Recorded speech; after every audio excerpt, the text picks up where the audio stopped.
आज आपके लिए पेश नहीं किया जाएगा क्योंकि ईद के दिन हैं और खेलों की बातें तो हमारे प्रोग्राम में हमेशा होती हैं।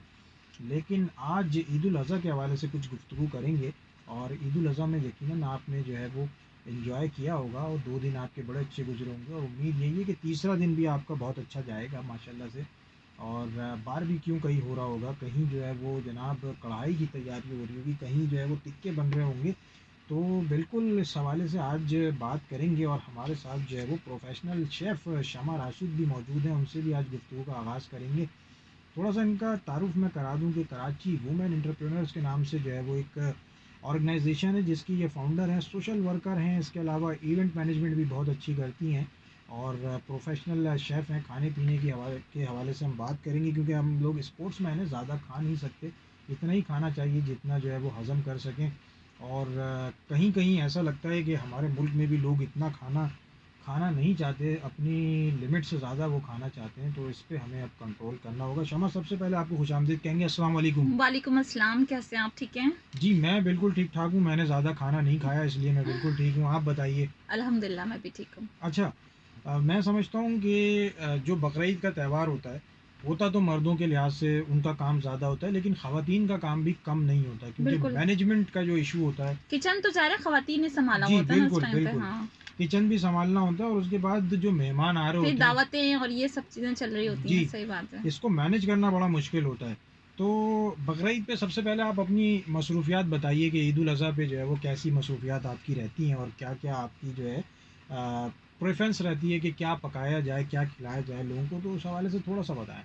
हाँ, देखिए बिल्कुल वैसे ही नॉर्मली जिस तरह सब घरों में होता है, पहले दिन कुर्बानी होती है नमाज़ के बाद और उसके बाद कलेजी बनती है और फिर वैसे ही उसी तरह के खाने नॉर्मली जैसे बनते हैं सबके घरों में, वैसे ही हमारे घर में भी बनता है खाना वग़ैरह सब अच्छा, वैसे ही। हाँ। आपने कलेजी की बात की तो लगता है ये ख़वातीन के बारे में अक्सर ये लोग कहते हैं और ईद बकरीद आ जाए तो फिर ज़्यादा कहते हैं कि ख़वातीन खर्चा बहुत करती हैं, इतना खर्चा करती हैं, कलेजा भी चूस लेती हैं। तो इस पे थोड़ा-सा बताइए। नहीं, नहीं ऐसा कुछ नहीं होता। ज़ाहिर-सी बात है कि अब महँगाई भी तो उतनी उसी हिसाब से बढ़ गई ना, जितनी हिसाब से महँगाई बढ़ गई है, तो फिर खर्चे, अखराजात वग़ैरह सब उसी हिसाब से बढ़ गए हैं। लेकिन मर्द ये शिकायत करते हैं कि हाँ। तनख्वाह उस हिसाब से नहीं बढ़ी है तो कुछ कम करो बजाय आप हाँ, बढ़ाने के। नहीं जो अच्छी ख़वातीन हैं ना, जो क्या कहना चाहिए कि बजट में रहते हुए काम कर लेती हैं, वो हैं अभी भी बहुत सारी ख़वातीन हैं जो कि अपने बजट को मद्देनज़र रखती हैं और उसी में अपने किचन को चला रही हैं, बहुत सारी ख़वातीन। चलें माशाल्लाह ये बहुत अच्छी बात है। और जो थोड़ा-सा आप अपने प्रोफ़ेशनल करियर के बारे में बताएँ कि क्या-क्या अच्छा बना लेती हैं? कहाँ से आपने ये कोर्स किया प्रोफ़ेशनल शेफ़ का और कब से ये डिग्री जो है वो आपके पास है? अब इसको डिग्री ही कहेंगे क्योंकि एक हुँ, तरह से ये तालीम है। बिल्कुल, खाना बनाना भी अब तालीम के शोबे में आ चुका है। बिल्कुल। जी, शमा। तकरीबन मैंने जो शॉर्ट कोर्सेज़ थे वो तकरीबन 2004 से मैं स्टार्ट किए थे करने और साथ-साथ मैं काम भी करती रही और अपने ये शॉर्ट कोर्सेज़ भी मेरे चलते रहे। फिर उसके बाद अभी मैंने लास्ट ईयर जो था मैंने अपना डिप्लोमा कंप्लीट किया और पिथम से और अब जो है मैं अपना यानी कि ऑर्गेनाइजेशन भी चला रही हूँ, उसमें मेरे सब बहुत सारी होम शेफ़ हैं। इसके अलावा जो है मैं और भी बहुत सारे काम कर रही हूँ, अपनी केटरिंग भी करती हूँ होम घर से। माशाल्लाह। हाँ, और काफ़ी सारी चीज़ें हैं जो मैं कर रही हूँ नहीं, उसमें। ये बहुत अच्छी हुँ, बात है, ख़वातीन का काम करना कोई हुँ, बुरी बात नहीं है बल्कि बहुत अच्छी बात है। और आजकल जिस तरह महँगाई है यकीनन एक आदमी कमाए और हुँ। सबका जो है उसमें गुज़ारा मुमकिन नहीं है। अच्छा, क्या-क्या आप अच्छा बना लेती हैं? मैं क्या-क्या अच्छा बना लेती बातों के हूँ? अलावा? नहीं, मैं चाइनीज़ बहुत अच्छा बना लेती हूँ, उसके अलावा बारबेक्यू बहुत अच्छा बना लेती हूँ। ये सब चीज़ें हैं जो अच्छी बन जाती हैं। अच्छा, चाइनीज़ के बारे में हुँ, आपने बताया। चाइनीज़ के बारे में मैं जो मेरा ज़ाती एक्सपीरियंस हुँ, है वो ये कि चाइना का अगर ओरिजिनल खाना आप खाएँ हुँ। तो यकीन करें यहाँ कोई नहीं खा सकता। ये जो आप लोग चाइनीज़ बनाते हैं, ये पाकिस्तानी मिक्स चाइनीज़ है। क्या इससे आप इत्तेफ़ाक करती हैं? नहीं, मैं आपको बताऊँ ओरिजिनल चाइनीज़ जो है ना वो हम किस वजह से नहीं खा सकते वो उसमें इतनी ज़्यादा मिर्चें होती हैं कि वो हमारे टेस्ट नहीं है, हमारे टेस्ट बड उसको एक्सेप्ट ही नहीं करेंगे जी। बिल्कुल भी। और वहाँ के ख़ास तौर पे जो चाइना के मुस्लिम लोग जो हैं वो बहुत तेज़ मिर्चें खाने वाले लोग हैं और उनकी डिशेज़ जो हैं वो अब जो पाकिस्तान वालों ने उसको एक फ्यूजन बनाया है, पाकिस्तान के साथ मिला के डिशेज़ के साथ बना दिया उसको, ये चाइनीज़ का नाम दे दिया है, वो फिर भी खा ली जाती हैं, लेकिन जो ओरिजिनल डिशेज़ है वो वाक़ई हम लोग नहीं खा सकते। चलें जी, हुँ, ओरिजिनल डिशेज़ चाइना की खाना बड़ी मुश्किल हुँ। काम है और कुछ अरसे मैंने चाइनीज़ के साथ काम क्योंकि किया। वो लाल मिर्चें तो बहुत ज़्यादा क्वांटिटी में खाई जाती हैं वहाँ पे और वो सॉस बाकायदा वो ऐसे ही रख लेते हैं साथ में और वो डाल-डाल के खा रहे होते हैं एक्स्ट्रा सॉसेस वगैरह लाल रंग की मिर्चों की। तो वो ज़ाहिर है वो हमारे टेस्ट बड्स के हवाले से बहुत ज़्यादा एक डिफ़िकल्ट चीज़ है। ठीक है। अच्छा, हुँ। आपकी पसंदीदा डिश कौन-सी है? कौन-सी डिश आप बहुत अच्छी बनाती हैं? मैं अफ़गानी पुलाव मुझे अपने हाथ का बहुत पसंद है। अच्छा, हाँ। अपने हाथ का, पराए हाथ का हाँ, पसंद नहीं, नहीं? नहीं, आज तक मैंने क्या मैं इतना ट्रैवल किया है पूरे पाकिस्तान में, माशाल्लाह, मुझे वो अफ़गानी पुलाव नहीं मिल सका जो मैं बनाती हूँ घर में अपने, क्या वो बात है! टेस्ट नहीं मिला मुझे आज तक। अच्छा, तो कोई रेसिपी तो बताएँ कुछ खाने की, कि क जो लोग नए खाने ट्राई करना चाहते हैं, उनके लिए कोई 2-4 रेसिपीज़ बताइए, ताकि वो बकरीद के सीज़न को एन्जॉय कर सकें। हाँ, मैं आपको अपने अफ़गानी पुलाव की थोड़ी रेसिपी बता देती हूँ। इसके लिए ये है कि अगर आप चर्बी वाला गोश्त लेंगे तो वो एक बेस्ट रहेगा इसके लिए, और दुम्बे का ले लें या बकरे का ले लें या गाय का गोश्त ले लें, जो भी मर्ज़ी हो, लेकिन थोड़ा चर्बी वाला होना चाहिए। और 1 केजी अगर आप लेते हैं ये गोश्त, साथ में आप 1 केजी ही चावल ले लीजिए, राइस, और सिला राइस होना चाहिए इसके लिए, स्पेशली सिला राइस ही इस्तेमाल होता है इसमें। और 2 बड़ी प्याज ले लें, अनियन को स्लाइस कर लें। स्लाइस करने के बाद उनको हल्का सा ऑयल लेके, हाफ कप ऑयल लेके उसमें पिंक करके, और वो आप सारा मीट डालें अपना, और उसमें सिर्फ थोड़ा सा नमक डाल के, नहीं, अपना नहीं डालें, हाँ, वो जो आपके पास है प्रोडक्ट मौजूद। है। फिर उसके बाद आप उसको गलने के लिए रख दें। ज़ाहिर सी बात है कि 1 घंटा तो तकरीबन लगेगा। अगर आप प्रेशर कुकर में बना रहे हैं तो आपको 15-20 मिनट में बन जाएगा वो। और उसके बाद आप थोड़ा सा लहसुन अदरक को फ्राई करें, और उसको मीट को निकाल के उसमें से, यखनी में से, और उसके बाद उसको फ्राई करके और उसकी यखनी भी डालते हैं। फिर उसके बाद उसमें आप वो सारे जो राइस आपने भिगोए हुए थे वो डाल दें और दम कर दें। साथ में फिर आप उसमें गाजर और जो थोड़ी सी आपकी वो होती है, क्या कहते हैं, किशमिश, हुँ, हुँ। उसको फ्राई करके वो आप ऊपर से उसकी गार्निशिंग करें, बहुत अच्छा टेस्ट आएगा। लेकिन इसका जो सीक्रेट है ना, वो चर्बी वाला गोश्त है, उसके बगैर नहीं बन सकता जी, ये। और हाँ। जो ग़ालिबन सीख कब बनती हाँ, है, उसमें भी चर्बी बिल्कुल वाले गोश्त अफ़गानी का? आप केपीके के जितने भी खाने बनाना चाहें, उसमें जब तक आप चर्बी वाला गोश्त इस्तेमाल नहीं करेंगे तो वो आपको रियल टेस्ट नहीं मिलेगा बिल्कुल भी। अच्छा, एक और चीज़ जो है वो सबसे अहम ये होती है कि बाज़ दफ़ा बकरीद पे लोग इतनी ओवर ईटिंग कर लेते हैं हाँ, कि कभी-कभी उनको अक्सर बीमार भी हो जाते हैं। बीमार भी हो तो जाते हैं। उसके लिए क्या तरीक़ाकार आप बताना चाहेंगी एज़ अ शेफ़, कि हुँ, किस तरह वो अपनी डाइट को मेंटेन करें? डाइट क्योंकि खाने पे हाथ रोकना भी बड़ा मुश्किल काम है, ख़ास तौर से हम जैसे लोगों के लिए। सही बात है। आपने खुद ही कह दिया हम जी, जैसे लोगों के लिए। लेकिन ये है कि आप थोड़ा-सा डाइट के ऊपर थोड़ा-सा कंट्रोल करना पड़ेगा। अब आप रोटी छोड़ दें उन दिनों में, जब आप मीट बहुत ज़्यादा ले रहे हैं, गोश्त बहुत ज़्यादा खा रहे हैं, तो आप रोटी, नान, पराठे, इस टाइप की चीज़ों से थोड़ा-सा इनको अवॉइड करें। गोश्त फिर भी आप हज़म कर लेंगे, लेकिन जब आप एक नान पूरा खाते हैं ना किसी भी सालन के साथ, तो उसको डाइजेस्ट करना बहुत मुश्किल हो जाता है उस टाइम पे। तो अगर आप उस वक़्त, ये जो ईद के 3 दिन हैं, इसमें आप थोड़ा बहुत राइस ले लें, या आप सिर्फ़ मीट ले रहे हैं तो कोशिश करें इसके साथ थोड़ी-सी ग्रीन वेजिटेबल्स, सैलेड्स, इस टाइप की चीज़ें रख लें साथ में अपने। तो वो ये कि आपको आपके लिए बहुत अच्छा रहता है। वो तो जलन का बाइस नहीं होता। साथ में आप ये कि थोड़ी हल्की-फुल्की सी चीज़ें रख लें, जिससे ये कि आपको जलन ना हो, इस टाइप की चीज़ें। अच्छा, हमारे खानों में एक बड़ा इशू है, वो ये कि हुँ, हम सिर्फ़ जो है ना वो तेल वाले, मुरग़्ग़न वाले हुँ, या बहुत तेज़ मसाले वाले खाने पसंद करते हैं। जबकि जो मॉडर्न कंट्रीज़ हैं, या आप बिल्कुल। कहें कि जो वेस्टर्न हमारे तहज़ीब है। अरबियन कंट्रीज़ हैं, जो कहना चाहिए कि जैसे अगर हम टर्किश कुज़ीन की तरफ चले जाएँ या अपने अरबिक कुज़ीन की तरफ चले जाएँ, तो वो तो सिर्फ़ नमक और काली मिर्च भी नहीं होती, अक्सर सिर्फ़ नमक ही होता है उनके खानों में। और वो सिर्फ़ उसी पे ओरिजिनल जो उसका टेस्ट होता है मीट का, वही आ रहा होता है हमें जी। खाने के अंदर। अच्छा, मैं ये पूछना चाह रहा था कि आपसे, कि हुँ, हमारे खानों में बहुत तेज़ मसाले होते हैं, हुँ। जिसकी वज़ह से जो हमारा बिल्कुल। हेल्थ सिस्टम है वो मुतासिर होता है। हुँ, तो किस तरह हम स्विच करें इन खानों की तरफ, जिसमें बॉइल्ड खाने हैं, या जो जिसमें जो है वो तेल कम है, जिसमें तड़का हुँ। कम है, प्याज़ कम है, या मसाले कम हैं? किस तरह हम स्विच करें? क्योंकि फ़िटनेस का जो अमल दखल है वो बहुत ज़रूरी है, और आज के दौर में खाने से बेहतर ये है कि आप फ़िट रहें, डॉक्टर के पास कम से कम जाएँ, वरना दवाइयों का बिल जो है तनख्वाह से अच्छा, ज़्यादा मैं है। आपको बताऊँ, अभी कुछ चेंज आया है इसमें ना। आज से जो 10 साल पहले खाने हमारे घरों में खाए जाते थे, वो अब नहीं खाए जाते। वो जो हमारी अम्माएँ और नानी दादी है, वो मसाले डाल-डाल के, भून-भून के, और ऑयल निकाल-निकाल के ऊपर, और वो इतनी वो एक ग्रेवी सी होती थी, वो अब चीज़ें थोड़ी ख़त्म होती जा रही हैं। अब लोग हेल्दी ईटिंग की तरफ आ रहे हैं, हेल्दी फूड की तरफ आ रहे हैं, तो काफ़ी सारी चीज़ें चेंज हुई हैं। और मैं कहूँगी कि आप वाक़ई इसको चेंज करें, क्योंकि अब जो एक एवरेज आपकी एज है वो वैसे ही कम हो गई है, जी। और उसमें भी फिर आप अपने दिल के दौरे और ये अटैक्स आते हैं, और अब बहुत सारी चीज़ें हैं, हाई ब्लड प्रेशर का मरीज़, कोलेस्ट्रॉल के मरीज़, इस तरह से चीज़ें, बहुत ज़्यादा चीज़ें ख़राब हो रही हैं। तो वो हेल्दी ईटिंग की तरफ आप आएँगे तो इन चीज़ों से आपका छुटकारा होगा। अच्छा शेफ़, अब लोग बन रहे हैं, हुँ, पढ़ी-लिखी ख़वातीन इस शोबे में कदम रख रही हैं। पहले ये शोबा किसी ज़माने में बुरा समझा जाता था ख़वातीन के लिए, लेकिन अब इसको बहुत अच्छा समझते हैं। लोग कोर्सेज़ कर रहे हैं, पढ़ रहे हैं, बिल्कुल। लेकिन उसके बावजूद भी हम उस तरफ नहीं गए डाइट के मामले में जिस तरफ के हमें हेल्दी फूड लेना चाहिए। हुँ, हम इसी तरफ हैं जी, तड़का कितना होगा, मसाला कितना होगा, चटखारे कितने होंगे। हुँ। हम हेल्दी फूड की तरफ क्यों नहीं जा रहे? इसकी वजह क्या समझती हैं आप? नहीं जा रहे हैं, लेकिन ये कि वो जो एक हमारी ज़ुबान का चटखारे हैं ना, जो क्या कहना, जो टेस्ट हमारी ज़ुबान को लग गए हैं, ख़ास तौर पे ढाबे वाले, तो वो तो नहीं जा सकते। ज़ाहिर-सी बात है कि उसके लिए थोड़ा-सा आपको कॉम्प्रोमाइज़ करना पड़ेगा। और ये मैं नहीं कहूँगी कि बहुत ज़्यादा पढ़े-लिखे जो शेफ़ हैं वो ये वाले काम कर रहे हैं। नहीं, नहीं, वो बिल्कुल भी ये काम नहीं कर रहे हैं। ख़ास तौर पे जो हमारे न्यूट्रिशनिस्ट हैं और उस तरह के जो पढ़ लिख के आ रहे हैं, वो इन चीज़ों को अवॉइड करते हैं बाकी। और वो नहीं इसको इतना प्रेफ़र करते कि भई आप बहुत ज़्यादा मसाले डालें और बहुत ज़्यादा उसको इतना कर दें लाल खाने को कि वो खाया नहीं जाए।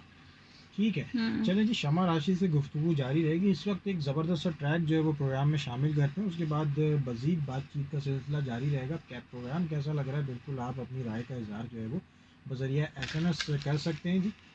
गुफ्तगू भी जो है वो आप पसंद कर रहे होंगे और आप अपनी राय का इज़हार बिल्कुल कर सकते हैं, और वो इस तरह कर सकते हैं कि आप हमें मैसेज कर सकते हैं।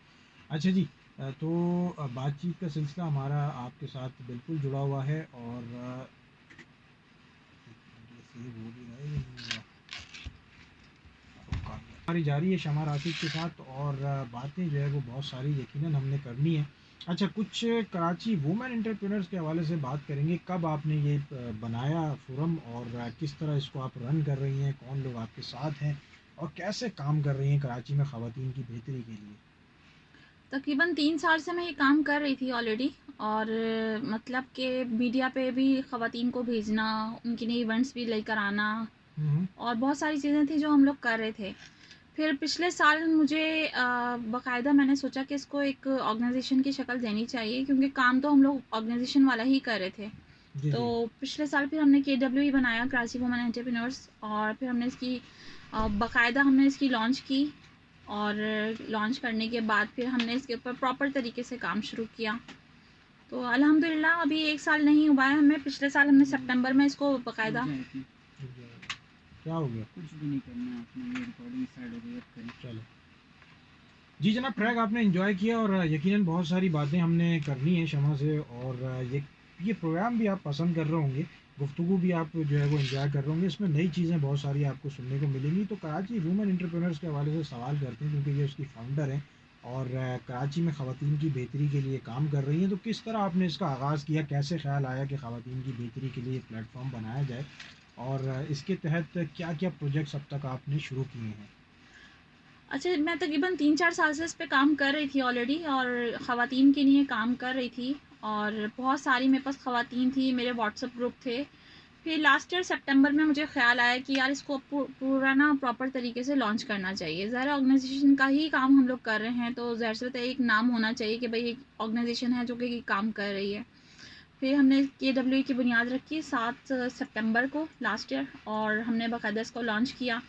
जब से अब तक तकरीबन हम लोग 15 से 16 इवेंट कर चुके हैं। अभी हमें 1 साल नहीं हुआ है, और इसमें बहुत सारे हमने कुकिंग कॉम्पिटिशन्स करवाए हैं, बहुत सारे हमने मास्टर क्लासेस करवाई हैं। हमने जो है ख़वातीन के लिए ख़ास तौर पे एजुकेशन के हवाले से और उनके बिज़नेस को बूस्ट करने के लिए उनको अवेयरनेस सेशन करवा के दिए हैं। हमने सोशल मीडिया के सेशंस करवा के दिए हैं उनको।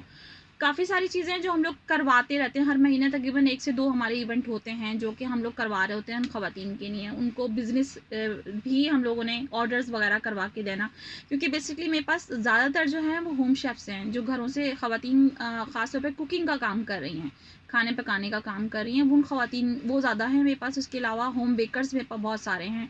ये तकरीबन ये होम शेफ़ और होम बेकर्स मेरे पास 160 के करीब हैं हम्म। तकरीबन। इसके अलावा मल्टीपल बिजनेसेस की एंटरप्रेन्योर्स भी हैं मेरे पास, जो कि ज्वेलरी का काम कर रही हैं, या ड्रेस डिज़ाइनिंग का काम कर रही हैं, या मेकअप आर्टिस्ट हैं जो घरों से काम कर रही हैं। बेसिकली वो हैं मेरी मेंबर्स। मेरा मोटो ये है इस में कि मैं उन ख़वातीन को प्रमोट नहीं कर रही कि जो ऑलरेडी काम कर रही हैं। मैं घरों में जो बैठी हुई ख़वातीन फालतू टाइम बर्बाद कर रही होती है, मैं उनको मोटिवेट करती हूँ।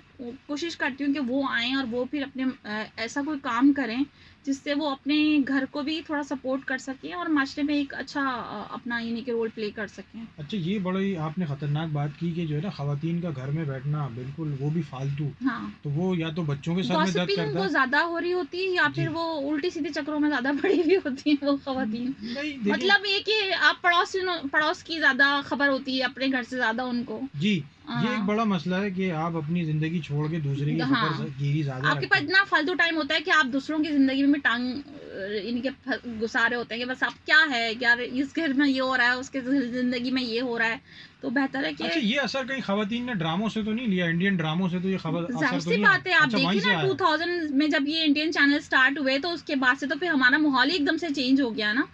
तो अभी थोड़ा ये है कि गवर्नमेंट की तरफ से पाबंदी है, इंडियन ड्रामे बंद कर दिए गए हैं, लेकिन ये कि अब वो ख़वातीन जो हैं वो बिल्कुल ही फ़ारिग हो चुकी हैं। अब अच्छा, ज़ाहिर-सी माशाल्लाह, ये भी एक बड़ी अहम बात है जो ख़वातीन से ही पता चल हाँ, सकती है कि ख़वातीन इंडियन ड्रामे देखने से फ़ारिग हो चुकी हैं, हाँ। तो अब वो दूसरों की खबरगिरी कर रही हैं। अच्छा जी, ये बड़ी ख़तरनाक बात है। और मुझे नहीं पकड़िएगा, ये शमा ने कहा है तो इनको आप पकड़ सकते हैं, और आपके पास तो हैं भी ख़वातीन, किसी ने सुन हाँ। लिया तो वो पकड़ नहीं, ज़रूर लेगी नहीं, मैं आपको। तो उनके सामने बोलती हूँ कि भई आप क्या अपनी बात है! ज़िंदगी को एक अच्छे उस पे लेके चलें, बजाए इसके कि अपने टाइम को बर्बाद कर रहे हैं अपने। ये बहुत हाँ, अच्छी बात है। हाँ, जो हँसी मज़ाक में जो हाँ। बात है वो यही है कि जनाब आप अपनी ज़िंदगी को अच्छे डगर पे लेके चलें, बजाए इसके कि आप क्रिएटिव वक़्त। काम करें कोई ऐसा कि आपका यानी कि आपका जो रोल है वो एक कंस्ट्रक्टिव रोल हो माशरे में। अच्छा, ख़वातीन के हवाले से बड़ी बातें आजकल की जा रही हैं कि जी उनको चाहिए कि वुमेन एम्पावरमेंट के ऊपर बात हो रही है, हुँ, और दीगर मामलात पे कि हर शोबा ज़िंदगी में वो मर्दों के हुँ। शाना बशाना खड़ी हैं। लेकिन कहीं-कहीं मैं समझता हूँ कुछ शोबे ऐसे हैं जहाँ पे ख़वातीन जो हैं मर्दों के शाना बशाना खड़ी नहीं हो सकती। इससे क्या आप इत्तेफ़ाक करती हैं? नहीं, मैं बिल्कुल भी इत्तेफ़ाक नहीं करती। मैं ऐसे बहुत सारे शोबों को जानती हूँ अब जो नए ख़वातीन जिनमें आ गई हैं।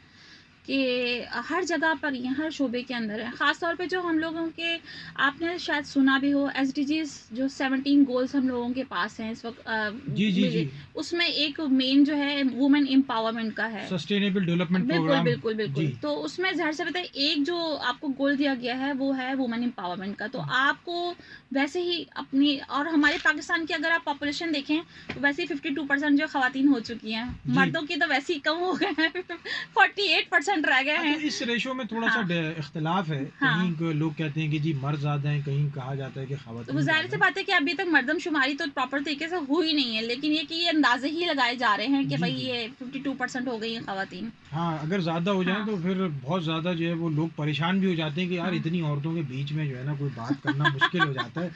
तो इस सिनेरियो पे भी हम थोड़ी-सी गुफ्तगू ज़रूर करेंगे। अच्छा, सोशल सर्विसेज़ में क्या चीज़ें आप प्रोवाइड कर रही हैं? किस तरह? ये बहुत अच्छी बात है कि आपने लोगों को काम से लगाया, और ख़ास तौर से उन ख़वातीन को जो घर में फ़ारिग बैठी बच्चों को परेशान कर रही होती हैं या बाज़ दफ़ा शौहर को परेशान कर रही होती हैं कि घर आप आए और कभी-कभी कहती हैं जी चलें शॉपिंग पे चलें, अभी तनख्वाह मिली नहीं, शॉपिंग पे कैसे जाएँगी? अच्छा, सोशल वर्क के हवाले से थोड़ा-सा बताएँ। सोशल वर्क के हवाले से यही कर रही हूँ कि जो ख़वातीन मेरे पास आती हैं कि भई हमें कुछ करना है, तो फिर उनको प्रॉपर तरीके से गाइड करती हूँ कि आपने करना किस तरह से है, काम क्या करना। अभी मेरी बिज़नेस सेशन हम लोग करवा रहे हैं, बिज़नेस अवेयरनेस सेशन हम लोग करवा रहे हैं सिंध मदरसतुल इस्लाम यूनिवर्सिटी के साथ मिलके। हम लोगों ने एक प्रोग्राम स्टार्ट किया है अल्फाज़ के नाम से और उसमें हम लोगों ने कराची वुमेन एंटरप्रेन्योर ने उनके साथ कोलैबोरेशन किया है और हम लोग तकरीबन 50 ख़वातीन को जो है वहाँ पे अवेयरनेस दे रहे हैं कि उन्होंने घरों से बिज़नेस को किस तरह से स्टार्ट करना है। ख़ास तौर पे सिर्फ स्टार्ट नहीं करना, फिर उसको आगे कैसे लेके चलना है। ये 1 महीने का हम लोग कोर्स करवा रहे हैं और इसका पहला सेशन तो हमने बिल्कुल फ्री ऑफ कॉस्ट करवाया है और इसके बाद जो है वो अभी ख़वातीन स्टार्ट ले रही हैं। बहुत सारी ख़वातीन को पता जैसे-जैसे चल रहा है वो हमें जॉइन करती जा रही हैं इसके अंदर। इसके बाद ये होगा कि फिर हम एडवांस लेवल पे ले जाएँगे इस कोर्स को और फिर जैसे होम शेफ़्स हैं उनको फिर हम उसके हवाले से ट्रेनिंग्स देंगे, जो होम बेकर्स हैं या ज्वेलरी डिज़ाइनर्स हैं, जो कपड़ों वाली हैं, उनको जो जिस शोबे से भी ख़वातीन होंगी उनको हम फिर वही प्रॉपर ट्रेनिंग हम वहाँ से दिलवाएँगे और उनको सर्टिफ़िकेशन होगी वहाँ से। और ये जो सर्टिफ़िकेशन होगी ये पंजाब आईटी डिपार्टमेंट की तरफ से भी की जाएगी उनको। बाकायदा इनको सोशल मीडिया मार्केटिंग सिखाई जाएगी। सब यानी कि जो भी उनको मसाइल आ रहे हैं घरों से बिज़नेस करने में कि वो अपने काम को किस तरह बूस्ट कर सकती हैं, प्रॉपर हम वहाँ पे उनकी जो है मदद करेंगे। बहुत अच्छी बात है, ये चीज़ें हुँ, बहुत अच्छी हैं। सिंध मदरसतुल इस्लाम एक ऐसी यूनिवर्सिटी है जहाँ से बानी पाकिस्तान कायद-ए-आज़म मोहम्मद अली जिन्ना ने भी तालीम हासिल की, बिल्कुल। और बड़ा मुतबर इदारा है। बहरहाल ख़वातीन के हवाले से ज़रूर हम बात करेंगे। अच्छा, होम बेस्ड वर्कर जो हैं इनके हवाले से 2-3 चीज़ें हैं, जिसमें एक सबसे बड़ा मसला ये है कि इनकी तादाद अभी तक वाज़ेह नहीं हुई कि हुँ, कितने लोग हैं, और क्योंकि हालाँकि इनकी कोई रजिस्ट्रेशन नहीं है अभी जी, तक किसी किस्म की। इनकी कोई रजिस्ट्रेशन नहीं है। कुछ लोगों ने इसके ऊपर फ्रेमवर्क बनाया, लेकिन वो कामयाब नहीं हो सके। हुँ, उसकी वजह ये है कि बाज़ जगह डिक्लेयर भी नहीं करते डिक्लेयर भी नहीं करती कि हैं। लोग हम क्या काम कर रहे हैं। बिल्कुल। अच्छा, ख़वातीन के जो आजकल एक तशहीरी मुहिम जो है ख़वातीन के कारोबार के हवाले से, वो बड़ी मुश्किल है, और बड़ी-बड़ी कंपनीज़ जो हैं वो इसमें उनको मुश्किलात का शिकार होती हैं। तो आप किस तरह ये तशहीरी मुहिम जो है चलाएँगी, और सोशल मीडिया पे जो लोग अपने खानों के हवाले से या जो होम बेकिंग के हवाले से जो कॉन्सेप्ट चल रहा है, उसमें लोग इतना ज़्यादा ट्रस्ट भी नहीं करते। ऑनलाइन शॉपिंग के ऊपर भी लोगों का ट्रस्ट अब आहिस्ता-आहिस्ता कम हुआ है। तो हुँ। आप किस तरह इस चीज़ को बढ़ाएँगी? देखिए, मेरा तो ख़ैर अपना एक हमारा फ़ेसबुक का ग्रुप है। हमारा तकरीबन 6000 लोग हैं उसके अंदर मौजूद, जो हमने मार्केट दी हुई है अपनी मेंबर्स को। हुँ, हुँ। सिर्फ़ हमारी मेंबर्स नहीं, बाहर के लोग भी उसमें पोस्टिंग करते हैं। उसमें हमने लोगों को ऑर्डर्स दिलवाते हैं, अपना काम शोकेस करते हैं वहाँ पे। अगर कोई कपड़े वाली हैं तो वहाँ पे पिक्चर्स सेंड करती हैं, ज्वेलरी वाली हैं तो वो अपने पिक्चर्स वहाँ पे सेंड करती हैं अपनी चीज़ों की, अपने प्रोडक्ट की। तो ये कि जिसने परचेज़ करना होता है वो परचेज़ भी करते हैं वहाँ से, उनको ऑर्डर्स भी मिलते हैं। सिर्फ़ ये नहीं, फिर उसके अलावा हम बहुत सारी चीज़ें उनको सिखा रहे हैं कि उन्होंने फ़ेसबुक का ग्रुप कैसे बनाना है, उन्होंने अपना व्हाट्सएप का जो है वो बिज़नेस नंबर कैसे बनाना है, बहुत सारी चीज़ें उनको लेकर हम लोग चल रहे हैं। तो फिर उसके बाद हम कोशिश करते हैं कि किसी ऐसे प्लेटफ़ॉर्म से उनको जोड़ दें, जैसे बड़ी-बड़ी आजकल आपको पता है फूड कंपनीज़ चल रही हैं, तो उसमें हम उनको जो है लिंक करवाते हैं कि आप यहाँ से आपको ऑर्डर्स मिल सकते हैं। आपको यानी कि लगी-बंधी एक चीज़ जो होती है ऑर्डर्स वग़ैरह, वो उस टाइप की चीज़ें हो जाती हैं उनके लिए। तो वो काफ़ी हेल्पफुल है उनके लिए चीज़ें। ये भी बहुत अच्छी बात है, हुँ। लेकिन मुझे ख़तरा भी महसूस हो रहा है इसमें। वो ख़तरा ये कि कहीं ख़वातीन जो हैं वो एक-दूसरे का ग्रुप से ये ना देखें कि तुम अपने शौहर को कैसे टैकल करती हो। ये कहीं शुरू ना हो जाए, फिर नहीं, नहीं कहीं यहाँ ये घरों में झगड़े का बाइस ना बन जाए। हाँ, नहीं मैं आपको बताऊँ अच्छा, आपने भी हाँ कह दिया इस पे। नहीं मैं आपको बताऊँ कि बहुत सारी ख़वातीन जो थी ना, जो कि घरों से उनको रिस्ट्रिक्शंस थी बहुत ज़्यादा। उनको भी मैंने थोड़ा-सा ज़हनी तौर पे वो किया है कि भई आप बाहर तो निकलो ना, आप घर में बैठ के कुछ भी नहीं कर सकते। मतलब ये कि कुछ ना कुछ हासिल करने के लिए आपको बाहर तो निकलना पड़ेगा ना। 100%। अपना काम दिखाने के लिए आपको बाहर आना पड़ेगा। इससे मैं एग्ज़िबिशन्स करती हूँ या मैं इस तरह की मास्टर क्लासेस करती हूँ या इवेंट्स लेकर आती हूँ, तो उसमें आप आएँ, अपना काम तो शोकेस करें, अपना स्टॉल पुट अप करें, लोगों को बताएँ तो सही। फिर मैं वहाँ पे मीडिया बुलाती हूँ, वो फिर दिखाते हैं लोगों को कि भई ये हम ये काम कर रहे हैं, ये हमारा ब्रांड है। इस स्मॉल ब्रांड है, बेशक घर से काम करें लेकिन है तो एक नाम ना। अच्छा, मैं आपको बताऊँ ना, मैं इस वक़्त क्योंकि कराची चैम्बर ऑफ कॉमर्स की भी मेंबर हूँ, तो मैं बहुत सारी चीज़ें लेके वहाँ पे भी गई, इनके मसाइल ख़वातीन के। लेकिन बेसिकली गवर्नमेंट ने बहुत सारे फ़ंड भी दिए हुए हैं, वर्ल्ड बैंक की तरफ से भी हमें फ़ंड आते हैं। ये वुमेन एंटरप्रेन्योर्स के लिए हैं और बहुत सारी चीज़ें हैं। लेकिन मसला वो है कि अवेयरनेस नहीं है। गवर्नमेंट को चाहिए कि इसमें अवेयरनेस सेशन करें, कम से कम इतना हमें बताया जाए कि हम कहाँ से वो फ़ंड हासिल कर सकते हैं, जो कि हमारे लिए दिए गए। वो फिर आपको पता है फिर गलत हाथों में चले जाते हैं वो फंड्स। लोग मैं अब क्या बोलूँ यहाँ पे जी, जी। नहीं, वो बहुत सारे इश्यूज़ हैं, हाँ, लेकिन इश्यूज़ हैं, सही बात उसमें है। मैं आपको एक बात बता दूँ वर्ल्ड बैंक के हवाले से, कि वर्ल्ड बैंक की जो भी फंडिंग होती है वो बराह रास्त आपको नहीं हाँ, मिलेगी। नहीं वो मिलेगी। थ्रू गवर्नमेंट ही आपको गवर्नमेंट ही मिलेगी। करेगी, सही जी। बात है। लेकिन ज़ाहिर-सी बात है कि वो अवेयरनेस नहीं है ख़वातीन को कि वो फ़ंड हमें कैसे मिलेंगे, वो कैसे हासिल करने हैं। अच्छा, भई यहाँ भी ख़वातीन ने जो है वो पैसों पे नज़रें गाड़ ली हैं। हुँ। इससे पहले कि मज़ीद किसी चीज़ के ऊपर ये नज़रें अपनी डालें, हम कोशिश करेंगे कि आपके लिए ज़बरदस्त सा ट्रैक जो है वो प्रोग्राम में शामिल करें। इस ट्रैक को एन्जॉय करते हैं, उसके बाद मज़ीद जो है वो शमा से बातचीत का सिलसिला आपको पसंद आया होगा, और हमारी गुफ्तगू कैसी लग रही है ये भी आपने बताना है। और आप ईमेल के ज़रिए भी अपनी राय का इज़हार कर सकते हैं, मैसेजेस के ज़रिए भी इज़हार कर सकते हैं। मैसेज करने का तरीका ये है कि अपने मोबाइल के राइट मैसेज ऑप्शन में जाएँ, 8881 पर अपना नाम, अपना पैगाम लिख के भेजें, और आपके मैसेजेस को प्रोग्राम में ज़रूर शामिल किया जाएगा। बहरहाल जी, जो अब प्रोग्राम यकीनन हमने आगे बढ़ाना है, सोशल मैनेजमेंट के हवाले से भी थोड़ी-सी बात की हमने। अच्छा, इवेंट्स आपने बड़े अच्छे ऑर्गेनाइज़ किए हैं, कुछ इवेंट्स, एक इवेंट में मैं भी आया था, बड़ा मज़ा आया आपके इवेंट में। तो कुछ इवेंट के बारे में किस तरह जो है वो आप फ़ोकस करती हैं, इतनी मैनेजमेंट किस तरह मैनेज करना उसको, क्योंकि इतने ज़्यादा लोग उसमें होते हैं, उनको मैनेज करना और फिर ख़वातीन को मैनेज करना एक बड़ा मुश्किल काम होता है। क्योंकि 4 ख़वातीन जहाँ जमा हो जाएँ, तो बाल जो हैं लोगों के हमारी तरह हो जाते हैं। तो इस हवाले से ज़रा-सा आप अपने तजुर्बात शेयर करें, हो सकता है कि किसी को सीखने का मौका मिल जाए। कभी कभी तो बाज़ ख़वातीन जो कमगो होती हैं वो परेशान हो जाती हैं दूसरी ख़वातीन से कि इतना बोलती हैं। हाँ, नहीं मैं ख़ैर ज़्यादा नहीं बोलती, मैं कम ही बोलती हूँ, जहाँ बोलना होता है सिर्फ़ वहीं बोलती हूँ। इवेंट्स मुझे कराने का जब मैं इसी फ़ील्ड में आई थी तो तभी मुझे चांस मिला और मैंने करवाने शुरू किए। तो होता यही है कि सबसे पहला जो हम लोगों को इशू आता है वो वेन्यू का इशू आता है कि हमें इतना बड़ा वेन्यू चाहिए होता है जहाँ पे हम कोई बड़ा इवेंट बना सकें, कर सकें। और क्योंकि ख़वातीन जो होती हैं वो होम बेस्ड होती हैं, वो ज़्यादा उसमें कंट्रीब्यूट नहीं कर पाती। तो मेरी कोशिश होती है कि मैं स्पॉन्सर्स ले लूँ, स्पॉन्सर्स पे मैं ज़्यादा काम कर रही होती हूँ।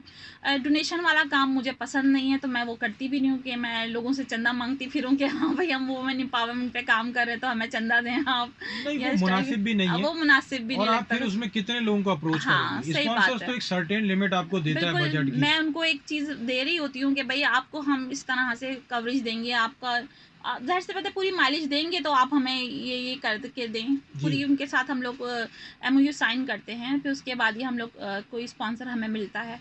तो वो ज़ाहिर-सी बात है कि वो एक प्रॉपर तरीका है, एक क्या कहना चाहिए, अपने इवेंट को बूस्ट करने के लिए या उठाने के लिए, जो भी कहना सकते हैं। बाकी ये है कि फिर मैं अपनी जो हमारी होम बेस्ड ख़वातीन होती हैं, उनसे हम लोग लेते हैं, चार्ज करते हैं।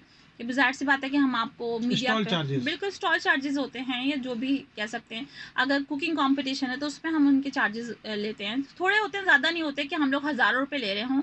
कुछ 100 रुपए, 500, 1000 रुपए से ज़्यादा मेरी फ़ीस नहीं होती किसी भी चीज़ की। ज़ाहिर है मैं उनको सपोर्ट कर रही हूँ, ना कि मैं उनसे लूट रही हूँ या मैं अपनी जेबें भर रही हूँ। बेसिकली मेरा यही होता है कि मैं उतने ही चार्जेज़ लूँ उनसे जिसमें उनका काम हो जाए। नहीं, एक्सपेंसेस मेंटेन करना एक बड़ा बिल्कुल, आर्ट होता हाँ, है बिल्कुल, और ये बड़ा मुश्किल काम है, ख़ास तौर से ख़वातीन ख़वातीन भले कम पैसे भी दे रही हों बिल्कुल, तो वो कोशिश यही करती हैं कि जो है ना इससे भी कम हो जाए। बिल्कुल। ये थोड़ा बार्गेनिंग में आ जाती हैं फ़ौरन ही कि भई आप ये अगर 1000 रुपए ले रही हैं तो कुछ कम ही कर दें। लेकिन ज़ाहिर-सी बात है कि उनको मेरा पता है कि शमा इतने ज़्यादा पैसे चार्ज नहीं करती। उन्हें मालूम होता है कि भई ये सिर्फ़ उतना ही काम कर, जितना काम कर रही है उतने ही चार्ज कर रही है हमसे पैसे। अच्छा, चलें जी, हाँ। कुछ इवेंट मैनेजमेंट पे भी बात हुई, ख़वातीन के हवाले से बहुत सारी चीज़ें शमा से डिस्कस हुई हैं, लेकिन अब कुछ बकरीद के खानों के ऊपर बात कर लेते हुँ, हैं। हुँ। अच्छा, आजकल बड़ा ही महंगाई है, एक तेल का भी इशू है कि तेल बहुत महंगा बहुत महँगा है। हो गया, सही अच्छा, बात है। और अगर आप उसके ऊपर जाते हैं बारबेक्यू आइटम पे, जिसको आप भून के खाना कहते हैं या कोयले के हाँ। ऊपर बनाते हैं, तो वो भी बकरीद के दिनों में महंगा हो जाता है। कुछ ऐसी टिप दें जिससे बचत भी हो और काम भी मुकम्मल हो जाए। सही, जैसे ऑयल, ज़ाहिर-सी बात है ऑयल की बचत आप कर सकते हैं बकरीद पे। आप चर्बी जो है अपनी वेस्ट ना करें, जो आपकी गोश्त से निकल रही है, और बिल्कुल वो हेल्दी होती है, वो इतनी खतरनाक नहीं होती कि हम उसको कहें कि यार इसको रिमूव कर दो। नहीं, आप उसको यूज़ करें अपने गोश्त के अंदर, जो भी आप बना रहे हैं, डिश जो भी आप पका रहे हैं उसके अंदर वो डालें, ताकि कि उससे टेस्ट भी इन्हांस होगा, और दूसरा ये कि आपका ऑयल की जो होगी वो बचत हो जाएगी। इस अच्छा, तरह इसमें कोशिश करें कि कम मसालों में बनाएँ, हुँ, क्योंकि हुँ। जो फ्रेश मीट होता है उसको ज़्यादा मसालों की, ज़्यादा पकाने की ज़रूरत नहीं होती। अ, वो सिर्फ़ स्टीम में ही आ जाएगा तो आपका आराम से बारबेक्यू या जो बस भी चीज़ होती है वो बन कोशिश ये जाएगा। करनी चाहिए कि ऐसी चर्बी खा के आपके ऊपर चर्बी ना आ जाए। नहीं, वॉक करनी बहुत ज़रूरी है इसके लिए। ज़ाहिर-सी बात है कि अब जैसे हम लोग हैं, हम लोग रूटीन में होती हैं चीज़ें कि हम लोगों ने 30 मिनट्स या 40 मिनट्स वॉक करनी है। तो अगर ये सब लोग अपनी नॉर्मल रूटीन में शामिल कर लेंगे चीज़ें, तो आपको ज़रूरत नहीं पड़ेगी कि आप कोई एक्स्ट्रा ग्रीन टी का इस्तेमाल कर लें। ईद के तीनों दिन या 4 दिन जो भी आपकी दावतें चल रही हैं, बहुत ज़्यादा मीट खा रहे हैं, ग्रीन टी इसको डेली के हिसाब से लें, तो उसमें भी ये कि आपको काफ़ी हल्कापन महसूस होगा, आपको जलन नहीं होगी या जो भी चीज़ें होती हैं, ठीक है, मसाइल नहीं ये होंगे। बहुत हाँ। अच्छी चीज़ आपने बताई कि आप हाँ, खाने के बाद ग्रीन टी का इस्तेमाल करें। बिल्कुल। अच्छा, सैलेड के आइटम्स बताइए कि क्या चीज़ जो है वो, क्योंकि प्याज़ मैंने सुना है, मेरा हाँ, तजुर्बा नहीं है कि रात में नहीं खानी रात चाहिए। में प्याज़, खीरा और टमाटर तीनों चीज़ें गैस करती हैं, तो ये अवॉइड ही करनी चाहिए। उसकी जगह आप रशियन सैलेड ले सकते हैं, उसकी जगह आप सीज़र सैलेड ले सकते हैं। ऐसी चीज़ें हैं जो कि ग्रीन सब्जियों में आती हैं, सलाद पत्ता आप ले लें। साथ में आप उसके अंदर कुछ और डालें, इस टाइप की चीज़ें, चुकंदर ले लें साथ में। ये नहीं कि ऐसी चीज़ें हैं जो कि आपको गैस भी नहीं करेंगी और हल्कापन रहेगा आपके लिए। अच्छा, गोश्त को जल्दी जो है वो किसी ज़माने में जल्दी पकाने के लिए पपीते का जी, इस्तेमाल कच्चा किया जाता है। पपीता इस्तेमाल किया जाता है, बिल्कुल। थोड़ा-सा उस बारे में भी बताएँ कि कुछ हम लोगों को भी बहुत जो है सारी वो पेट ख़वातीन भर सके। मैं देख रही होती हूँ कि कच्चा पपीता छील के इस्तेमाल कर रही होती हैं। नहीं, उसको आप छिलके समेत इस्तेमाल करें।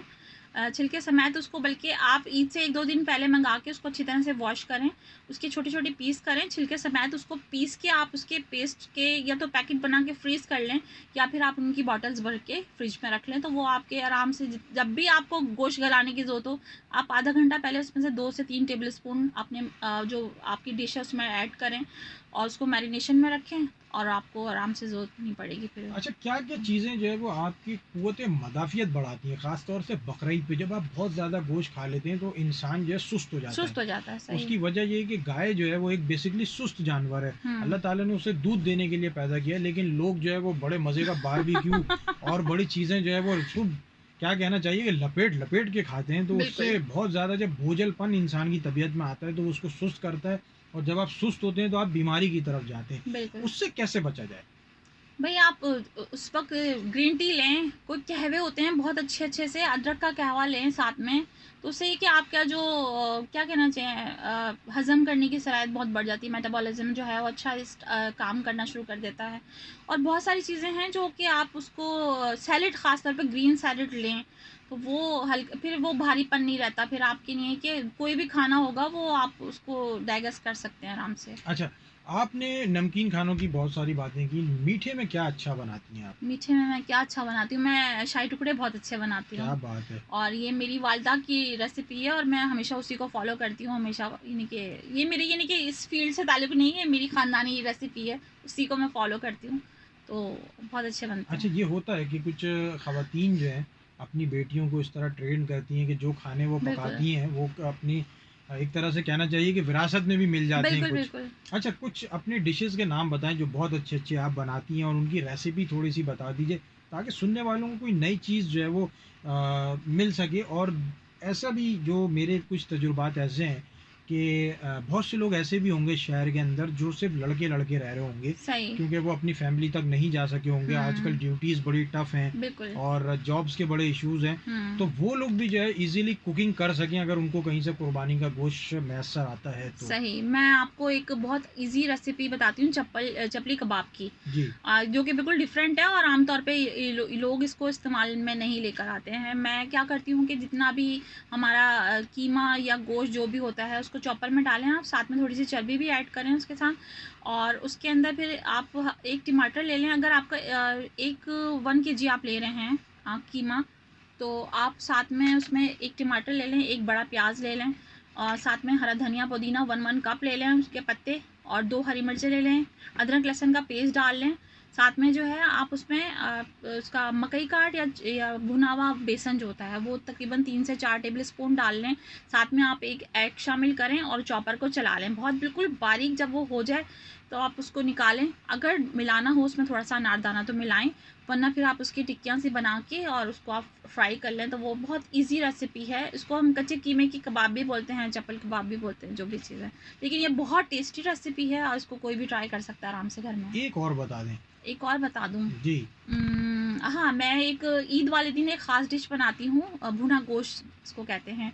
उसमें ये कि आप जितनी भी बकरे के गोश्त की जो क्या कहना चाहिए, चाँपें होती हैं, जी, जी। चाँप का गोश्त होता है, वो आप ले लें, और साथ में आप सारा मसाला जितना भी होता है जिसमें कुटी हुई मिर्चें हो गई, धनिया हो गया, हल्दी हो गई, गरम मसाला हो गया, नमक हो गया, ये सब चीज़ें डालते हैं उसके अंदर। साबुत धनिया जो हो गया वो थोड़ा-सा 1 टेबल स्पून के करीब डाल दें, नमक डाल दें और ज़ीरा डाल दें, और ये सब डाल के आप उसको बंद करके, ख़ास तौर पे उसमें जो रफ़ गोश्त है आपका, जो कि उसी वक़्त निकला होता है, बकरे के गोश्त जो होता है, वो सब डाल के आप उसको चढ़ा दें चूल्हे के ऊपर। और जब वो गल जाए अच्छी तरह से तो फिर उसमें तकरीबन हाफ़ केजी दही डालकर फिर उसको अच्छी तरह से भून के, जब उसका ऑयल ऊपर आ जाए तो सब आप उतार के उसको एंजॉय करें। ईद वाले दिन ये मेरी सेकंड डिश होती है जो कलेजी के साथ मैं अक्सर बनाती हूँ। क्या बात है जनाब! हाँ, आज आपको जो है वो नई-नई रेसिपी जो है वो सुनने को मिल और रही ये है। बिल्कुल नई रेसिपीज़ हैं और ये आपको कहीं वेबसाइट पे या कहीं मैगज़ीन में कहीं नहीं मिलेंगी। जी, लाज़मी बात है कि ये हाँ, आपकी अपनी ज़ाती बिल्कुल। रेसिपीज़ हैं, और ये आपको नहीं मिलेंगी। और ये यकीन कीजिए कि हमने इनके पीछे 2 पुलिस वाले खड़े किए हुए हैं। वो जो है इनको बिल्कुल घूर-घूर के देख रहे हैं कि आपने अगर रेसिपी नहीं बताई तो आपको जो है वो आपका चालान किया जा सकता है। तो इसलिए इन्होंने ये दोनों रेसिपीज़ जो है वो बताई हैं। अच्छा जी, ये एक मज़ाक की बात थी, ऐसा कुछ नहीं है। ये इनका एक बड़ी फ़राख़दिली है जो इन्होंने शेयर की है, और ये लोगों में बड़ा कम एलिमेंट जो है वो पाया बिल्कुल, जाता मैं है। आपको बताऊँ, मेरे मियाँ जी जब कोई अच्छी डिश बना लेते हैं इत्तेफ़ाक से, फिर मैं उनसे कहती हूँ इसकी रेसिपी क्या है? तो कहते हैं मैं अपनी रेसिपी किसी के साथ शेयर नहीं करता। मैं कहती हूँ ठीक है, चले बस सही है सर। और हम जो होते हैं वो दुनिया को खोल-खोल के बता रहे होते हैं कि हमारी रेसिपी ये है, इसमें ये डला है, ये डला है, क्योंकि मेरा यूट्यूब चैनल भी है। जी, जी। तो उस पे भी काफ़ी सारी रेसिपीज़ मौजूद हैं, 150 के करीब रेसिपीज़ मेरी अपनी मौजूद हैं वहाँ पे। माशाल्लाह जनाब, हुँ। इतनी बड़ी रेसिपीज़ की तादाद है आपके पास, तो जो है वो यूट्यूब का लिंक भी बता दें, मेरा ख़्याल है शमा कि राशिद के नाम से आप सर्च करें, मिल जाएगी आपको। अच्छा चले जी, हुँ, शमा राशिद के नाम से आप सर्च करिए, आपको बहुत सारी रेसिपीज़ मिलेंगी। हुँ। इन सारी बातों का मकसद ये है कि आपकी ज़िंदगी को बेहतर बनाया जाए, और जो अवेलेबल रिसोर्सेज हैं उसमें आप किस तरह अपनी ज़िंदगी को बेहतर कर सकते हैं, ये हमने जो है सीखना है, क्योंकि आने वाला वक्त जो है वो यकीनन मुश्किल से मुश्किल होगा, बिल्कुल। और इसमें आपने अपनी ज़िंदगी को बेहतर कैसे बनाना है, यही हमारा काम है, और यही चीज़ें हम आपको बता रहे हैं। साथ साथ बातें भी बहुत अच्छी हैं, हंसी मजाक का सिलसिला भी है, और आप भी कोई अपना जो है वो मज़ाहिया जोक भी हमसे शेयर कर सकते हैं। इसके अलावा आप बिल्कुल इस प्रोग्राम के हवाले से अपनी कोई राय भी दे सकते हैं, और हमारी कोशिश यही है कि इस तंजो मज़ा में जो है वो म्यूज़िक का सिलसिला भी जारी रहे, और ज़बरदस्त सा ट्रैक जो है वो इस वक्त आपके लिए प्रोग्राम में शामिल करेंगे। उसके बाद फिर गुफ्तगू जो है वो दोबारा जो कुछ सवालात हम इनसे करेंगे, ताकि जो वक्त है उसको यूटिलाइज़ किया जा सके, और यकीनन चीज़ें इनसे जो है वो नई सीखी जा सकें। अच्छा शमा, ये बताएं कि बकरीद पे खाने का ज़िया भी बहुत होता है, ये एक बहुत तकलीफ़देह अमल है, बहुत। और मैं समझता हूँ कि खाना अगर ज़ाया हो रहा है तो ये एक मजहबी तौर पे भी एक बहुत बड़ा जो है वो बिल्कुल, गुनाह आपको है। तो एक-एक ज़र्रे का हिसाब-किताब का होगा बेशक। आपका, बिल्कुल। अच्छा, और दूसरी चीज़ ये कि किसी भी रिसोर्सेज का ज़ाया होना एक कौमी नुकसान भी होता है। कोई समझता है कि हमने अपने पैसे का खाना लिया और उसको ज़ाया कर दिया, तो हुँ, ये भी एक बड़ी गलत बात है। आपने किसी भूखे का हक मारा। बिल्कुल। इस चीज़ को कैसे आप काउंटर करेंगी? लोगों के जो मेंटालिटी है, इसको ख़त्म करने की ज़रूरत है। लोग खाना समझ के ये समझते हैं, खाना खरीद के ये समझते हैं कि जी अब सब कुछ हमारा हो गया, हमें किसी चीज़ का हिसाब नहीं देना। बिल्कुल। ऐसा नहीं है, ये गलत सोच है। नहीं, मैं इसकी मज़म्मत करूँगी, और मैं सबसे पहली बात ये बोलूँगी कि कुर्बानी का सिर्फ़ गोश्त बाँटना नहीं चाहिए। आपने जो खाना बनाया है, अगर वो ज़्यादा मिक़दार में बन गया, तो आप वो भी बाँट सकते हैं। अपने मुलाज़िमीन को दें, अपनी मासियों को दें, या जो गरीब गुरबा हैं, आपके आस-पास रह रहे हैं, जो आपके इल्म में हैं कि भई ये सफ़ेदपोश लोग हैं और वो नहीं माँग सकते आपसे, तो आप खुद ब खुद उनके घर भेज दीजिए। तो वो ये कि उनकी हेल्प भी हो जाएगी, और ये कि आपका खाना भी ज़ाया नहीं होगा। बहुत खूबसूरत बात हुँ, इन्होंने की है, और यकीनन इन बातों से सीखना चाहिए। किसी की भी जो अच्छी बात है वो चाहे कोई भी करे, उससे सीखना ज़रूर चाहिए। अच्छा, एक और चीज़ जो बड़ी इंपॉर्टेंट है, बकरीद पे उमूमन ईद उल अज़हा के मौके पे ख़वातीन अक्सर और बेशतर ये शिकायत करती हैं, गंदगी बहुत फैल जाती है, बदबू होती है, उसकी वजह से बीमारियां जो है हुँ। वो जन्म लेती हैं। तो इस सिलसिले को कैसे रोका जाए? और ख़वातीन घर में तो रोक सकती हैं, अपने बच्चों को करती हैं, अपने हस्बैंड के ऊपर भी थोड़ा-सा जो है वो न गुस्सा करती हैं, लेकिन बाहर इज्तिमाई तौर पे बहैसियत कौम इसको कैसे कंट्रोल किया जाए? क्योंकि ये एक बहुत बड़ा चैलेंज बन चुका है। देखिए, अगर तो आप किसी कंटेनमेंट बोर्ड में के इलाके में रह रहे हैं, तो आप ज़ाहिर-सी बात है कि फ़ोन करके उनको बुलाएँ, ताकि वो गाड़ी आके वो सारी गंदगी जो उठा के लेके जाए। और अगर इस तरह के किसी छोटे एरिया में रह रहे हैं, जहाँ गली मोहल्ले होते हैं, तो वहाँ फिर आपको खुद ही मिल-जुल के ये काम करना चाहिए कि जितनी भी आपकी आराइशें वग़ैरह हैं, वो सब मिल के उठाएँ और उनको कहीं दूर जाके डिस्पोज़ करें, ताकि ये कि आपकी इलाका ही साफ़ होगा, ज़ाहिर-सी बात है। फिर उसके बाद जो मक्खियाँ आ जाती हैं, बकरीद ख़त्म होते ही एक एक पूरा समझे तूफ़ान आता है मक्खियों का, जी, जी। वो इसी वजह से ही आता है कि फिर आप लोग वो जितनी गंदगी होती है उसको सही तरह से आपने ठिकाने नहीं लगाया होता, तो यही वजह होती है सारी। अच्छा, आलाइशों के अंदर भी खुराक छुपी हुई होती है, बिल्कुल। जिसे आप उमूमन आप आम तौर पे बट कहते हैं। बट कहते अच्छा, हैं। बट्स ये वो नहीं है कि जो बट साहब हैं, वो बट साहब जो कश्मीर से ताल्लुक़ रखने वाले लोग हैं, ये बटें जो हैं वो बहुत सारे लोगों को मैं जानती हूँ ऐसे कि वो कुछ भी नहीं छोड़ते, गाय के अंदर वो सब कुछ निकाल लेते हैं, उनका बस नहीं चलता, ज़बान और सिरी और हर चीज़ खोल देते हैं अच्छा, उसकी। माज़ी में ज़बान खाई जाती थी। कुछ हाँ। लोग ये कहते थे कि भई इसकी ज़बान बहुत चलती है, लगता है ये ज़बान खाती होगी। क्या ये सही है बात? हो सकता है सही हो ये बात, लेकिन ये कि मैं बहुत सारे ऐसे लोगों को जानती हूँ जो गाय का कोई भी पार्ट नहीं छोड़ते, वो सब कुछ खा जाते हैं। नहीं, ये भी एक अच्छी चीज़ है। हाँ। लेकिन कुछ चीज़ें जो इस्लामी तौर पे मना की गई हैं, उनको नहीं छेड़ना चाहिए। हुँ, उनको आप बिल्कुल जो है वो डिस्पोज़ ऑफ कर सकते हैं। लेकिन जो हुँ, बाकी चीज़ें, क्योंकि रिसोर्सेज़ तो हैं वो, बिल्कुल, पेट भरने का ज़रिया तो हैं, बिल्कुल। तो अब उनको आप यूटिलाइज़ कर सकते हैं। अच्छा, एक चीज़ जो मैंने देखी है, उमूमन लोग सिरी जो है वो फेंक देते हैं, गाय का जो सर होता है या बकरे का जो सर होता है उसको फेंक देते हैं। पाए जो है वो अक्सर जगहों पे मैंने देखा है फेंक देते हैं। ज़ाया बहुत होता है। नहीं, आप इसके वो लिए किसी गरीब को दे दें तो वो, या आप अपने ही कसाई को दें, उसको बोलेंगे इसको प्रॉपर तरीके से बना दे। जब वो बन जाएगा तो या तो आप उसको खुद इस्तेमाल कर लें, अगर नहीं इस्तेमाल करने को आपका दिल करा तो किसी गरीब को दे दें अच्छा, आपको। माँगने वाले भी बहुत आते हैं। बहुत एक आते हैं। पैगाम मैं आपके ज़रिए जो है वो देना चाह रहा हूँ लोगों को, क्योंकि आप इस पे बेहतर बता सकती हैं। हमारा क्योंकि शोबा नहीं है, हमारा शोबा जो है वो खेल-कूद है। इसके अलावा जो टेक्निकल चीज़ें हैं वो मेरे शोबे में आती हैं, और इकोनॉमिकल हवाले से मैं थोड़ी-सी बात कर सकता हूँ, क्योंकि ये प्योरली ख़वातीन का शोबा है। आप बकरीद का गोश्त कुछ दिन रख के 2-3 दिन के बाद भी आप किसी को दे सकते हैं या खिला सकते हैं, बिल्कुल, आप क्योंकि बिल्कुल बाद में भी दे सकते हैं। अगर कोई आपको अवेलेबल नहीं है बंदा, तो आप उसके पैकेट बना के रख लें। जब आपको नज़र आए कोई ऐसा कि जो वाक़ई उसके मुस्तहिक हैं, तो आप उनको दें। क्यों नहीं देते आप? अच्छा, ईद पे तो लोग उमूमी तौर पे आगाज़ करते हैं अपनी ईद का, वो शीर ख़ुरमे से करते हैं। बिल्कुल, बकरीद पे क्या चीज़ सजेस्ट करती हैं? बकरीद पे ज़्यादातर लोग कलेजी से आगाज़ करते हैं, बिल्कुल। नमकीन डिश का, लेकिन नम मीठे में क्या जो है वो मीठे में कहीं मैंने स्पेसिफ़िक डिश नहीं देखी। कोई हाँ, आप स्पेसिफ़िक डिश बकरीद पे बनाती हैं? तो हाँ, शीर खुरमा भी बन रहा होता है, फिरनी भी बन रही होती है, खीर भी बन रही होती है, ज़र्दा भी बन रहा होता है। बहुत सारे घरों में मुख्तलिफ़ डिशेज़ होती हैं। जैसे ईद पे तो ख़ास तौर पे एक शीर खुरमा एक डिश है कि हमने इसी से ही अपना ईद का आगाज़ करना है। लेकिन ये कि बकरीद पे तो आप कुछ भी ले सकते हैं खाने में। चलें जनाब, ये बहुत अच्छी बात है कि बकरीद पे आप कुछ भी खा सकते हैं, और ईद पे यकीनन एक शीर ख़ुरमा जो है वो हमेशा एक रिवायत रही है। और मेरी कोशिश यही है कि आज कुछ इनकी गुफ्तगू से नई चीज़ें जो है वो हम आपके सामने ला सकें, और इस सारे प्रोसेस का मकसद यही है कि ज़िंदगी को जो है वो किस तरह बेहतर बनाया जाए। अच्छा, एक चीज़ के गंदगी का तो एलिमेंट है, उसके अलावा भी बहुत सारी चीज़ें जो है वो हमें मैनेज करनी पड़ती हैं, जिसमें मेहमानों का आना है, हुँ, हुँ। बारबेक्यू है, फैमिली को टाइम देना है। तो उसके लिए आप क्या सजेस्ट करेंगी लोगों के लिए कि किस तरह वो अपना वक़्त जो है वो अपने वक़्त को डिवाइड कैसे करें? यानी बिल्कुल। टाइम मैनेजमेंट के बारे में मैं टाइम पूछना चाह रहा हूँ। मैनेजमेंट का मैं बताती हूँ। जैसे अभी आप बकरीद से 1 हफ्ते पहले ही अपनी एक रूटीन बनाएं, एक चीज़ आप मैनेज करें कि आप अपने मसाले वगैरह जो है वो सब पहले से तैयार करके रख लें। आप अपने किचन का जो ख़ास तौर पे ग्रॉसरी है वो कंप्लीट कर लें। और बहुत सारी चीज़ें ऐसी हैं, लहसुन अदरक का पेस्ट बना के रख लिया आपने, या कच्चे पपीते का पेस्ट बना के रख लिया, ग्रीन मसालों का पेस्ट बना के रख लिया। तो ये कि आपका टाइम बच जाएगा, आप ज़्यादा से ज़्यादा टाइम जो है अपनी फैमिली के साथ, अपने मेहमानों के साथ स्पेंड कर सकते हैं।